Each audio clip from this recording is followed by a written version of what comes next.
Ada hadis, tapi hadis ni khilaf. Hadis dia iaitu Iqra'u Yasin ala mautakum. Bacalah Yasin kepada orang yang mauta kamu. Mauta di sini maksud dia man hadarahul maut, orang yang dihadirkan kepada dia kematian. Orang yang dekat nak mati tu baca Yasin. Antara apa yang tidak disebut oleh Dr. Asri ialah perkataan mauta berada pada tempat perselisihan pendapat para ulama, iaitu ada yang menyatakan perkataan mauta sebagai orang yang sudah meninggal dunia.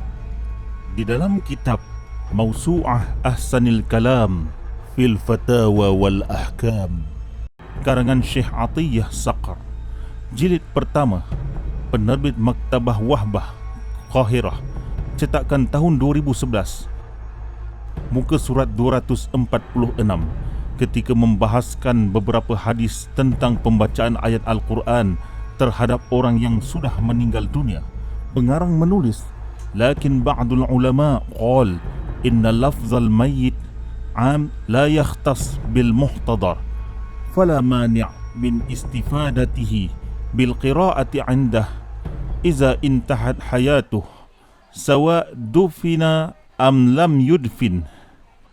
Akan tetapi sebahagian ulama berkata sesungguhnya lafaz mayat adalah umum, tidak khusus kepada orang yang berada di ambang kematian.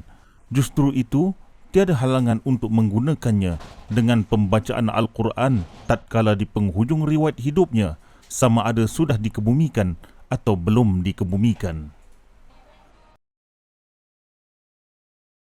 Perkara ini sesuai dengan firman Allah, zalika bi anna Allah huwal haq wa annahu yuhyil mauta wa annahu ala kulli syai'in qadir.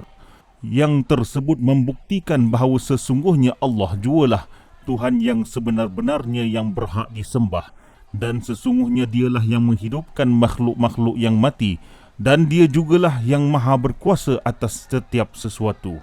Surah Al-Hajj ayat 6. Ibn Hibban kata hadis baca Yasin pada orang yang nak meninggal ni sahih. Cumanya para ulama muhaqqiqin, ulama-ulama yang kaji hadis ni, termasuk Al-Imam Nawawi rahimahullah. Saya sebut Imam Nawawi ni takut dengar ni depa kata depa ulama mana tu. Imam Nawawi sama mazhab Syafi'i. Al-Imam Nawawi dalam Al-Azkar dia menyebut bahawasanya hadis ni dhaif disebabkan pada rawinya majhul. Majhul ni rawi yang kita tak tahu siapa dia. Di sini Dr. Asri kurang menjelaskan pendapat-pendapat berkenaan pembacaan surah Yasin ke atas orang yang sudah meninggal dunia. Di dalam kitab Fi Rihab At-Tafsir karangan Abdul Hamid Kisk, jilid ke-30, penerbit Al-Maktabah Al-Misri Al-Hadith, muka surat 8252, pengarang menulis, Fas fima yuqra' indal mayyit, bab apa yang dibaca di sisi mayat. Qala al-ulama min ashabina wa ghairihim yustahab an taqra'a 'indahu Yasin li hadis Mu'qil bin Yasar radhiyallahu anhu anna an-nabiy sallallahu alaihi wa alihi wasallam qala iqra'u Yasin 'ala mautakum. Telah berkata para ulama daripada sahabat kami dan selain mereka dituntut membaca surah Yasin di sisi mayat, dikarenakan hadis Mu'qil bin Yasar bahawa Nabi SAW bersabda, bacalah surah Yasin ke atas mayat-mayat di kalangan kamu. Nawawi sama mazhab Syafi'i. Al-Imam Nawawi dalam Al-Azkar dia menyebut bahawasanya hadis ni dhaif disebabkan pada rawinya majhul. Majhul ni rawi yang kita tak tahu siapa dia. Walaupun Dr. Asri membawa pandangan tentang kedaifan hadis-hadis berkenaan perkara ini, ia tidak memberikan kesan terhadap keharusan beramal. Di dalam kitab Al-Majmu' karangan Imam An-Nawawi, penerbit Baitul Afkar Ad-Dawliyah, cetakan tahun 2009 Masihi, muka surat 1065, pengarang menulis, وَقَدْ قَدَّمْنَا فِي مَوَادِعَ أَنَّ أَهْلَ الْعِلْمِ مُتَّفِقُونَ عَلَى الْعَمَلِ بِالضَّعِيفِ فِي غَيْرِ الْأَحْكَامِ وَأُصُولِ الْعَقَائِدِ.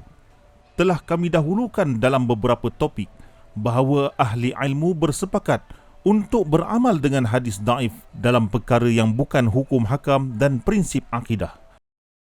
Justru itu, amalan membaca surah Yasin terhadap orang yang sudah meninggal dunia merupakan perkara yang harus walaupun bersandar pada hadis daif. قراءة سورة ياسين عند زيارة المتوفى مشروع. اقرأوا على موتاكم ياسين، حديث ورد في السنة النبوية هذا الحديث، وإن كان متكلم في سنده ولكن يعمل به في الفضائل. فيعمل به اقرأوا على موتاكم أي الذين توفوا بالفعل، فواحد مات بنقرأ عليه ياسين، أو اقرأوا على موتاكم يعني الذين يحتضرون، فقراءة سورة ياسين تسهل خروج الروح. Sebab tu ni nak jawab orang duk kata perleh larang baca Yasin. Perleh tak larang baca Yasin, kita kata tak baca Yasin khusus, khifiat khusus. Khifiat khusus ni kalau nak baca kena macam ni, malam tertentu saja baca, itu khifiat khusus. Khifiat khusus boleh dengan datang dalil khusus. Macam suratul Kahf ada hari Jumaat, tak apalah. Tapi nak mengkhususkan Yasin pada malam Jumaat, tak ada lah dalil. Dr. Asri mendakwa bahawa tiada dalil bacaan surah Yasin khususnya pada malam Jumaat. Di dalam kitab Al-Matjar Ar-Rabih fi Thawabil A'mal Salih, karangan Al-Hafiz Syarafuddin Abdul Mu'min bin Khalaf Al-Dimyati, penerbit Darul Kutub Al-Almiyah, muka surat 87. Pengarang menulis hadis, sawabu man qara'a Yasin lailatal Jumu'ah. Bab pahala orang yang membaca surah Yasin di malam Jumaat. An Abi Hurairah radhiyallahu anhu qala Rasulullah sallallahu alaihi wasallam, man qara'a surah Yasin fi lailatil Jumu'ati ghafara lahu. Diriwayatkan daripada Abu Hurairah bahawa Rasulullah sallallahu alaihi wasallam bersabda, barang siapa yang membaca surah Yasin di malam Jumaat, nescaya Allah mengampuni dosanya.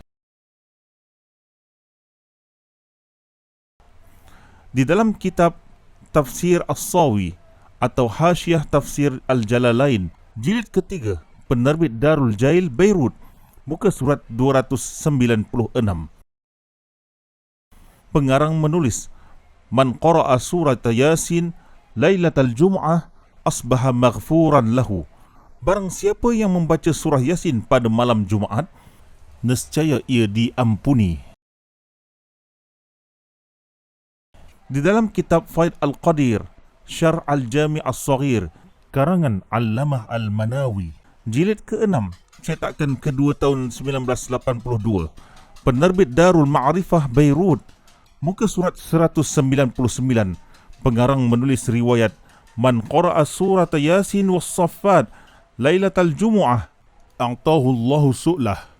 Barang siapa yang membaca surah Yasin dan Saffat di malam Jumaat, nescaya Allah mengabulkan permintaannya.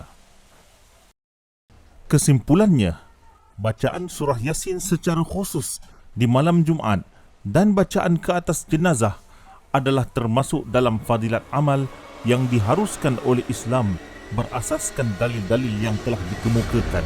Tidak ada sesiapa yang boleh menganggap perkara ini sebagai amalan bid'ah.